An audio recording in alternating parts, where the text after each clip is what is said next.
Ok. A mensagem de hoje, ela não está sendo transmitida ao vivo pelo YouTube, mas ela está sendo gravada e posteriormente será postada no YouTube. Amém? Muito bem. A palavra de hoje, irmãos, é uma palavra de ensinamento, uma palavra de orientação. Então eu quero que você preste bastante atenção nessa palavra, preste bastante atenção nesse ensinamento, nessa orientação. Preste atenção em cada detalhe, porque foi preparada essa mensagem e eu tenho certeza que vai ajudar muita gente. Então preste atenção, porque cada detalhe é importante, é significativo e pode fazer diferença para abençoar a tua vida. É aquele tipo de mensagem que dificilmente a gente vai pregar no domingo. É uma mensagem mais específica para um grupo de pessoas, amém? Mas é uma mensagem que tenho certeza que vai te ajudar bastante. Então você que tem a palavra de Deus, abra em 1 Reis, capítulo de número 19. 1 Reis, capítulo 19. Glórias a Deus. Aleluia. 1 Reis, capítulo 19. Vamos ler do versículo 1 em diante. Todos encontraram? Diz assim a palavra de Deus. Acabe fez saber a Jezabel tudo quanto Elias havia feito e como matara todos os profetas à espada. Então Jezabel mandou um mensageiro a Elias a dizer-lhe: façam-lhe os deuses como lhes aprouver, se amanhã a estas horas não fizer eu a tua vida como fizeste a cada um deles. Temendo, pois, Elias, levantou-se e para salvar a sua vida se foi e chegou a Berseba, que pertence a Judá, e ali deixou o seu moço.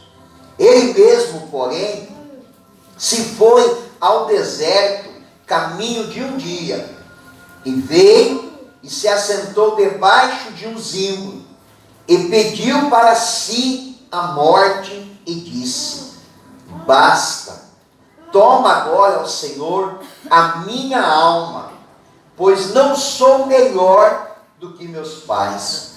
Deitou-se e dormiu debaixo do zimbro. E eis que um anjo o tocou e lhe disse: levanta-te e come.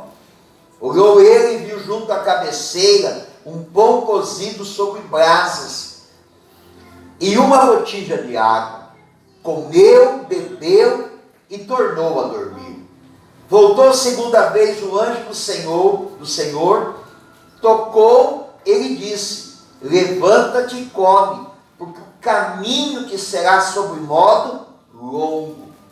Levantou-se, pois, comeu e bebeu, e com a força daquela comida caminhou 40 dias e 40 noites, até Horebe, o monte de Deus. Ali entrou numa caverna, onde passou a noite, e eis que lhe veio a palavra do Senhor e lhe disse: que fazes aqui, Elias? Ele respondeu: tenho sido zeloso pelo Senhor, Deus dos exércitos, porque os filhos de Israel deixaram a tua aliança, derribaram os teus altares e mataram os teus profetas à espada, e eu fiquei só e procuro tirar minha vida. Disse-lhe Deus: sai e põe-te neste monte perante o Senhor. Eis que passava o Senhor, e um grande e forte vento fendia os montes e despedaçava as penhas diante do Senhor. Porém o Senhor não estava no vento. Depois do vento um terremoto, mas o Senhor não estava no terremoto.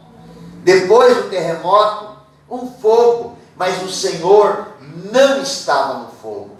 E depois do fogo um cicício tranquilo e suave.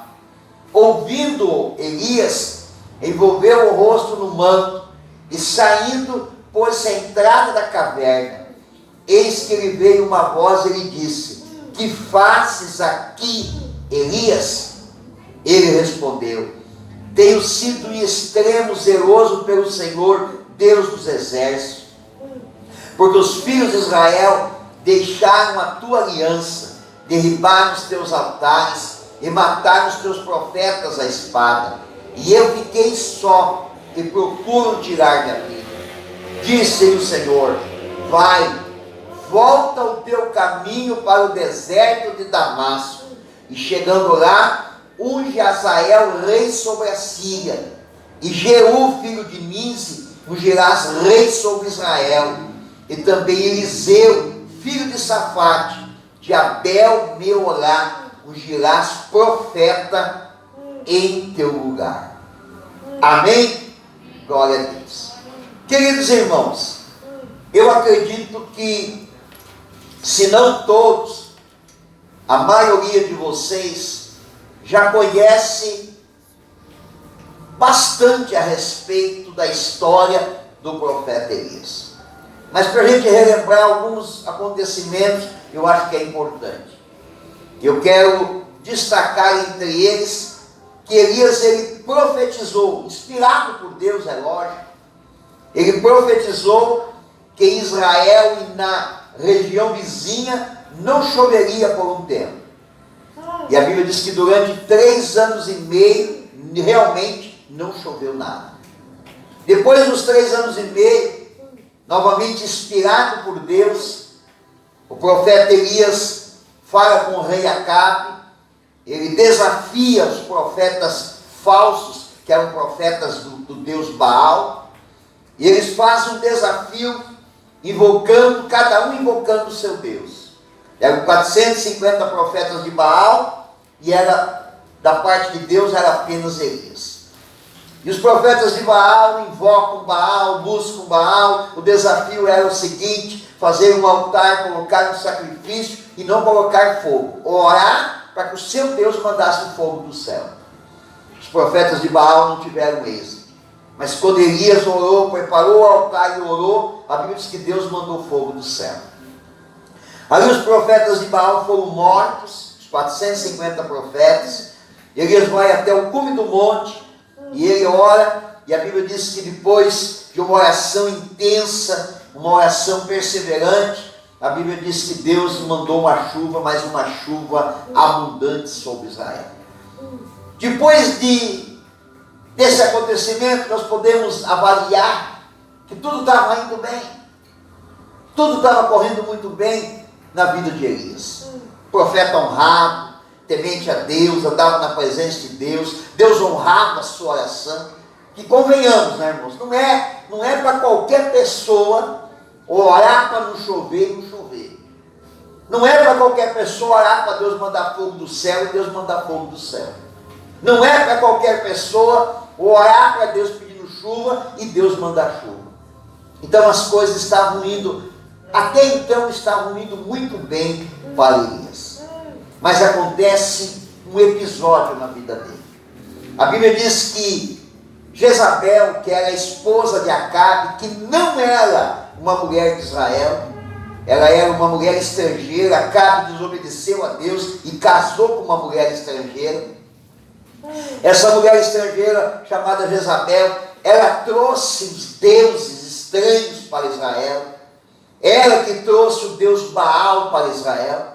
Ela era uma sacerdotisa de Baal. A Bíblia diz que Jezabel, ela manda um recado para Elias. E o mensageiro chegou para Elias e disse assim: Jezabel mandou te dizer que ela quer que os deuses façam o que quiserem com ela, se amanhã, a esta hora, ela não tenha tirado a tua vida, assim como você levou os profetas de Baal à morte. E a Bíblia diz que acontece algo na vida desse homem que é tão destemido, que é tão de Deus, que é tão cheio da unção. Acontece algo na vida desse homem que é uma referência e é uma inspiração para nós. de homem de Deus, de homem de resultado, de homem de milagre. A Bíblia diz que Elias, quando ele ouviu a ameaça, que não havia uma evidência de um risco real. É diferente de ver alguém, de contemplar alguém que está oferecendo uma ameaça real. Era apenas um recado, era apenas uma ameaça. Mas a Bíblia diz que Elias temeu. Ele teve medo. E esse medo tomou conta do coração de Elias de uma forma avassaladora.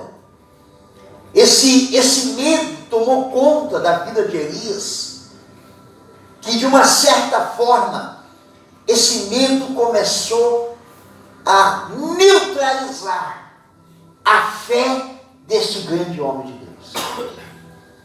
E aí eu quero que você preste muita atenção em toda a mensagem ministrada, porque em algum momento Deus vai revelar alguma coisa para você.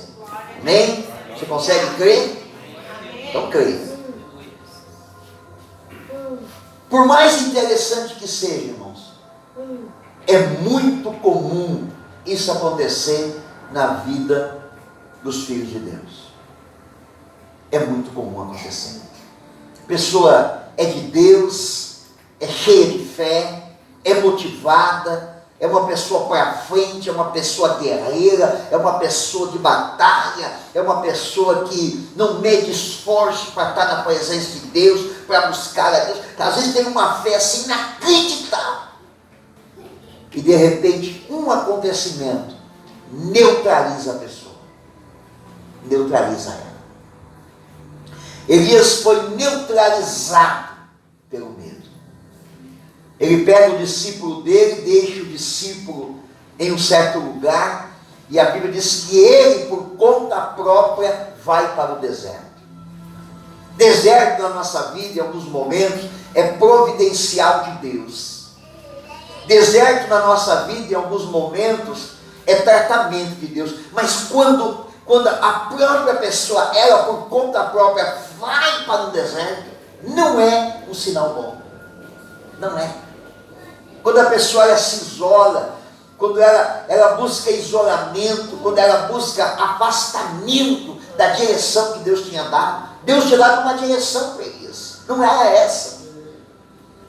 Em algum momento Deus mandou ele descer à beira de um riacho, em outro momento mandou entrar na casa de uma viúva, em outro momento mandou ele conversar com Acabe, em outro momento mandou ele desafiar os profetas de Baal, em outro momento mandou ele clamar para que chovesse, mas Deus não mandou ele ir para o deserto. Foi uma decisão própria tomada, porque ele está com a sua fé neutralizada. Elias vai para o deserto sozinho, ele chega num certo lugar, acredito eu, a Bíblia não detalha, mas acredito eu que anoiteceu, e a Bíblia diz que ele deita debaixo de um zimbro. O zimbro é um arbusto pequeno. Se fosse debaixo de uma árvore, mas não, foi debaixo de um zimbro, um pequeno arbusto que ele encontrou, e ele se deitou e dormiu ali. E bem diferente do que muitas pessoas às vezes, quando se encontram numa situação como essa, neutralizados por algum acontecimento, neutralizados por uma ameaça, neutralizados pelo medo que ela mesmo criou. Bem ao contrário do que muitas pessoas às vezes que estão nessa situação pensam: olha, Deus me abandonou, Deus não está olhando por mim, Deus não está fazendo nada, Deus não está agindo. Ao contrário disso, Deus nunca desampara os seus filhos. E a Bíblia diz que naquela noite, ou pela manhã, não sei, a Bíblia diz que um anjo apareceu, tocou em Elias e disse assim: come e bebe. Elias comeu, bebeu e voltou a dormir. Passou mais algum tempo, aquele anjo retorna novamente, toca em Elias e diz assim: levanta, come e bebe, porque a tua jornada será longa. Olha o primeiro indício, irmãos. O primeiro indício: a tua jornada será longa. A Bíblia diz que Elias se levantou, comeu, e com a força daquela comida, ele caminhou 40 dias e 40 noites. E a Bíblia diz que ele foi em direção ao Monte Horebe, que é chamado o Monte de Deus. Por que ele foi no Monte Horebe, irmãos? Porque Deus precisava falar com ele. Pastor, se Deus precisava falar com ele, por que Deus não falou com ele embaixo do arbusto? Não era um grande homem de Deus? Não era um homem de experiências? Não era um homem de milagres? E aqui nós precisamos entender algumas coisas, irmãos, que são importantes e significativas na nossa caminhada de fé, na nossa vida espiritual e no nosso ministério. Deus tem a sua forma de agir, de trabalhar, de responder às nossas orações e de nos dar as respostas. Eu quero contar uma experiência para vocês. Quando eu estava começando os meus primeiros passos no ministério, já estava trabalhando na igreja, já estava no diaconato, já estava na escola bíblica, já estava tendo oportunidade no altar, pregando o evangelho, já tinha oportunidades para pregar na igreja, já ocupava o altar da igreja, mas eu não tinha recebido nenhuma profecia, nenhuma revelação a respeito do meu chamado, e aquilo me deixava inquieto, desejando entender o que será que Deus tem comigo, para que lado eu vou caminhar, o que eu vou ser. Eu vou ser um evangelista, eu vou ficar na igreja apenas como obreiro, eu vou subir mais algum degrau, mas o meu coração ardia, tinha um desejo, mas eu não sabia para onde era. Eu sabia que eu queria, mas eu não sabia o que era. E eu queria saber da parte de Deus, porque eu queria fazer a vontade de Deus. Eu estava fazendo, já estava fazendo ITQ. Na época era realmente por correspondência. Hoje há algumas possibilidades à distância, mas na época era correspondência mesmo. A gente mandava uma carta para São Paulo, eles mandavam a conta e depositavam o dinheiro, eles mandavam os livros, e um envelope lacrado, a gente estudava o livro, entregava o envelope da prova para o pastor abria o envelope no dia marcado, a gente fazia a prova na frente dele, fechava, já tinha um outro envelope para poder colocar e mandar para eles. Depois vinha a resposta da correção da prova. Eu já estava fazendo ITQ, com aquele desejo, Deus tem algo comigo, então eu vou me aplicar a isso. Então eu era um estudioso da Bíblia, eu fazia ITQ, fazia minhas apostilas, estudava, eu era já um estudioso da Bíblia, eu preparava estudos para a escola bíblica, eu me preparava caso fosse chamado para pregar, e eu me dedicava muito na oração e no jejum. E um belo domingo, eu estava jejuando aquele domingo, jejuando com propósito, porque eu havia aprendido que jejum tem que ter propósito. Então eu estava jejuando exatamente para poder entender, Deus, o que o Senhor tem comigo? Qual é o teu chamado na minha vida? O que o Senhor tem para mim? Eu estava jejuando. Quando chegou a tardinha, acredito eu, não me recordo bem, mas acredito eu que umas 5 horas da tarde, entreguei meu jejum, fiz uma refeição, e em seguida fui tomar banho para me preparar para ir para o culto. Quando eu entrei embaixo do banheiro, do chuveiro, eu ouvi uma voz. Você sabe que ouvir uma voz nítida é uma coisa muito rara da parte de Deus. Não é para todo mundo e não é todo momento. Eu não me recordo depois disso, mas quantas vezes isso me aconteceu, mas são pouquíssimas vezes. Não sei se posso dizer para vocês que umas 3 vezes aconteceu isso. E são poucas as pessoas. Isso é tão real que eu ouvi um pregador agora esses dias numa mensagem, e no meio da mensagem ele disse, olha, eu ouvi Deus falar não, de forma audível, o que é uma coisa rara. Eu disse, poxa, exatamente o que eu penso, ele confirmou. É uma coisa rara.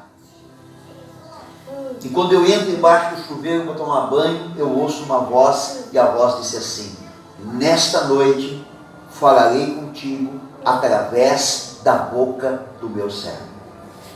Eu nunca mais vou esquecer esta frase é exatamente esta frase. E eu poderia me perguntar assim, Senhor, se o Senhor me deu esse privilégio de falar de forma audível, que os meus ouvidos ouviram, por que o Senhor então já não falou o que tinha para falar? Por que o Senhor já não falou? Irmãos, os motivos são inúmeros. Inúmeros. Eu posso dar alguns para vocês. Número 1, se Deus falasse tudo o que Ele tinha para falar para mim, de forma audível, eu ali dentro do chuveiro, no futuro, quando eu enfrentasse a primeira luta, a primeira batalha, eu poderia colocar dúvida em todo esse processo. Então Deus disse, eu vou falar, Ele vai ouvir, e à noite eu vou confirmar, para que Ele nunca tenha dúvida que fui eu que falei. Para que Ele nunca tenha dúvida que aquilo partiu do homem. Número 2, Deus respeita a hierarquia espiritual de autoridade. Eu tinha um pastor. Seria esse pastor que me abençoaria para me sair para o ministério. Seria esse pastor que me abençoaria para mim sair para pastorear a primeira igreja. Foi ele. Deus respeita essa hierarquia. E olha que interessante, irmãos. Provérbios capítulo 27, versículo 7 diz assim, ó. Com o ferro se aguça, assim o homem afia o rosto do seu amigo. O ferro afia o ferro. Um homem afia outro homem. É assim que Deus trabalha. Deus usa homens de Deus. Deus usa profetas. Quando eu uso o termo homens de Deus, irmãos, é genérico. É homem e mulher. É ser humano. Deus usa homens, profetas, homens de Deus, mulheres de Deus, para trabalhar a nossa vida, para nos preparar, para nos dar resposta. Eu acho interessante que tem uns camaradas, irmãos, eles vivem num mundo diferente do nosso, eles se fazem de muito santo. Ah, pastor, Deus falou isso comigo. Ah, pastor, Deus falou isso para mim. Ah, Deus revelou isso para mim. E aí eu fico pensando, ou nós estamos vivendo num mundo diferente do deles, ou esses caras estão de enrolação. Porque Deus fala tudo para eles, Deus não usa ninguém para falar com eles. Deus fala tudo para eles, é pessoal, eles não precisam de ninguém. Eles não precisam de pastor. Eles não precisam de nada. Deixa eu voltar para o testemunho. Eu vou para o culto aquele dia. É lógico que eu fui para o culto, irmãos, muito mais entusiasmado do que eu já era. E olha que eu era entusiasmado com o tal de ir para o culto. Eu tinha um apelido na igreja, irmãos. Principalmente o pessoal mais de perto, os familiares. Não vou falar porque você sabe. Quando alguém ajuda muito o pastor, o que os que têm dorzinho de cotovelo, aqueles que não têm o mesmo comportamento, aqueles que têm uma vida medíocre, o que normalmente eles fazem? Você é um, não precisa falar. Então eu era entusiasmado mesmo, eu era entusiasmado com a igreja mesmo, eu queria estar na igreja. Aquele dia eu fui mais ainda. Não falei para ninguém, nem para a esposa, que Deus tinha falado. Tinha sido a minha primeira experiência nesse nível com Deus. E eu fui para o culto andou, funcionou, tudo como sempre acontecia. A pregação, irmãos, não tinha nada a ver com aquilo que eu esperava, o que eu imaginava, a minha expectativa do que ia acontecer. E assim o culto aconteceu até a hora da oração. O pastor fez tudo igual, como sempre fazia. Ele era muito metódico, ele fazia tudo sempre igual. Ele pregava, fazia um apelo, as pessoas vinham para a frente do altar para receber oração. Às vezes ele descia do altar, às vezes não descia, mas quando descia do altar, ele falava mais um pouco. E depois que ele falava mais um pouco, ele dizia assim: agora os obreiros vão orar por vocês. E nós descíamos, nós éramos em 3 obreiros, nós descíamos do altar e íamos orar pelas pessoas. Ele fez tudo igual, como sempre fazia, até essa parte. Quando chegou essa parte, ele disse: agora os obreiros vão descer do altar. Eu estava na frente do altar, e eu sentado bem no canto assim. Não era no canto porque o altar, a parede do altar era oval, mas era sempre na última parte lá. Ele falou: agora os obreiros vão descer do altar e vão orar por vocês, mas antes Deus manda te dizer algo. Quando ele estendeu o dedo em minha direção, eu já me caí de joelho, já comecei a chorar. E Deus usou ele profeticamente para entregar uma mensagem poderosa para a minha vida, para o meu ministério, dizendo: você vai ter um ministério forte, abençoado, uma igreja próspera, porém muito longe daqui. Se confirmou. Se confirmou aquela palavra na minha vida. Está se confirmando ainda, tem muito para acontecer em nome de Jesus. Você está entendendo? Você está entendendo, irmãos? Como que Deus age? Você está esperando uma resposta, você está buscando uma resposta, você está buscando uma solução. Você já tem questionado a Deus, brigado com Deus, reclamado com Deus, murmurado de Deus, já tem passado inúmeros pensamentos na tua cabeça, que Deus não está falando comigo, Deus não está respondendo, Deus não está agindo, Deus não está fazendo nada. Vai guardando toda essa informação aí no teu coração. O anjo chegou para Elias, só faltou dizer assim, ó: Deus quer falar contigo, levanta, come, bebe e vai, que tem um lugar que Deus vai falar contigo. A questão não era o lugar, irmãos. Muita gente pode achar que era o lugar, mas não era o lugar. Não era. Eu vou ensinar, vou dizer para você, vou te explicar nesta noite o que precisava para Deus falar com Elias e o que precisa na vida de muitas pessoas para Deus falar, Deus responder, Deus agir, Deus manifestar poder e fazer um milagre. Você vai entender. Elias viajou 40 dias e 40 noites. Então muita gente tem uma ideia, porque ele comeu aquele pão, bebeu daquela água, ele caminhou como se estivesse numa escada rolante, que estava andando sozinho e ele estava só apreciando. Não, ele não teve necessidade de comida nem de água, e nem teve sono, mas ele caminhou 40 dias e 40 noites. E nesse período aconteceu algumas coisas na vida de Elias que foi importante.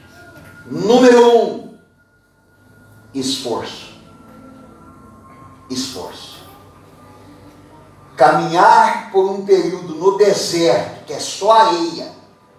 Em outro momento é um deserto de pedras, e em outro momento subir em montanha não é uma tarefa fácil. Requer do ser humano esforço. Lembra o que Deus disse para Josué?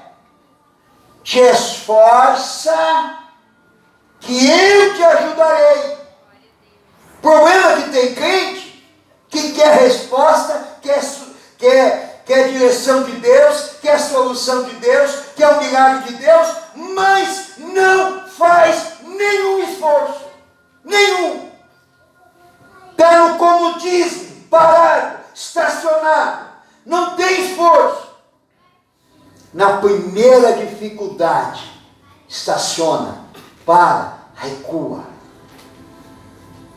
Elias não estava num momento bom, mas tinha esforço da parte dele. Deus quer falar comigo lá naquela montanha. Eu preciso caminhar esses 40 dias aqui nesse deserto, andar pela areia, andar pelo pedregulho e subir a montanha. Esforço. Esforço. Às vezes Deus tem uma resposta para dar para a pessoa. A resposta está pronta. Deus diz assim, está aqui, eu vou dar a resposta para ele. Meu camarada não se esforça para nada, para nada. Você convida ele para orar, ele não pode. Você convida ele para jejuar, ele não é legal, passa fome. Você convida ele para ir em um evento, ele não pode. Convida ele para ir em uma vigília, ele não pode. Ele não se esforça para nada. Mas ele vem na igreja e ele reclama com Deus. Senhor, o Senhor não me dá a resposta.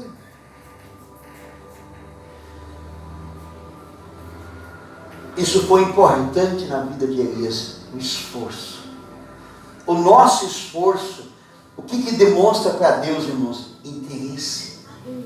Interesse.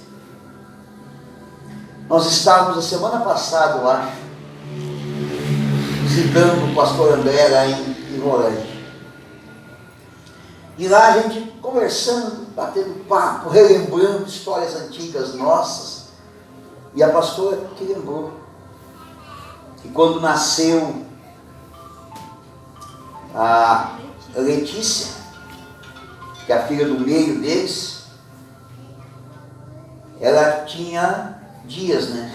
3 meses. Tinha uns 3 meses já, mais ou menos isso. Nós fizemos uma vigília numa chácara do irmão. Pensa num frio e pensa num mosquiteiro. Pensa. Sabe, irmãos, tinha hora que ele dizia assim, a emoção está tão forte aqui que eu estou até flutuando. Não, era os pernilongos que carregavam, eles mudavam a gente de lugar. De tanto. E estava lá, pastor André, pastora Sheila, Mateus dormindo no banco de trás do Fusca, o capô do Fusca aberto, e eles fizeram uma caminha para a Letícia e colocaram aí. A pastora Sheila ficava olhando ali na volta, de vez em quando o pastor André ia lá. Nós ficamos até madrugada, estava frio, irmãos, frio, mas frio.